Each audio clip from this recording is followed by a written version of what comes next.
And then the next thing that happens in this chess game that's being played is that biological weapons are released on China. He heard this being discussed in this meeting. They will release a flu-like virus that will be genetically targeted against the Chinese population.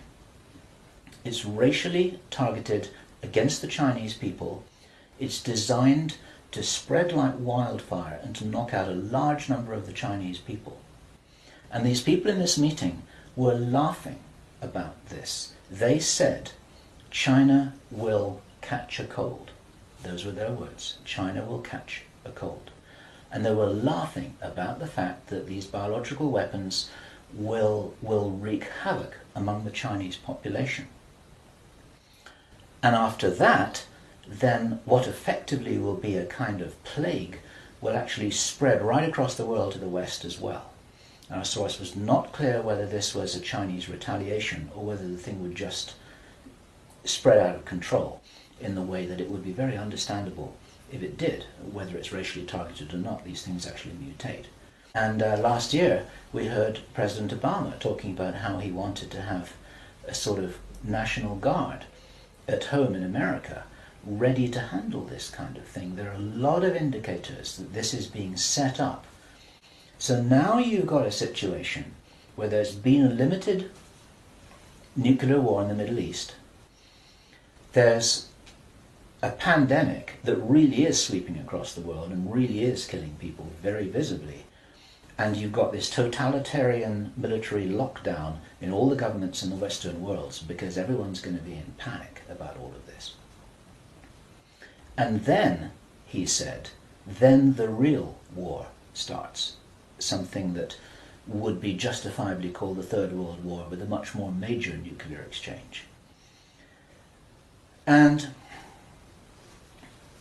at this point, I asked him, is this just about population reduction? What is this about? Why are they doing this? He said, absolutely, it's about population reduction.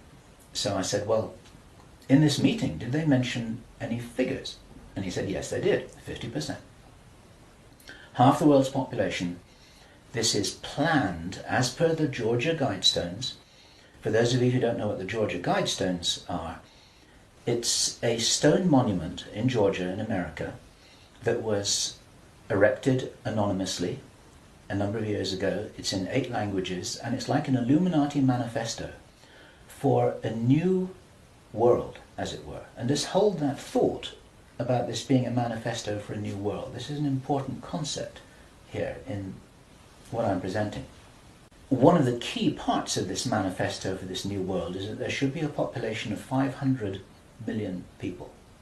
Now, 500 million people is an enormous reduction from the nearly 7 billion that we've got at the moment. That's pretty much 95% of people who would no longer be on this planet.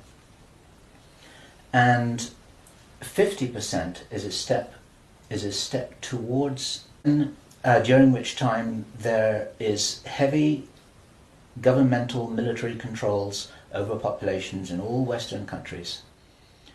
Then China is attacked by a biological weapon. It's a flu-like disease that spreads like wildfire. This goes all over the world, and then they have a major Third World War. And then, by this time, 50% of the population will be destroyed.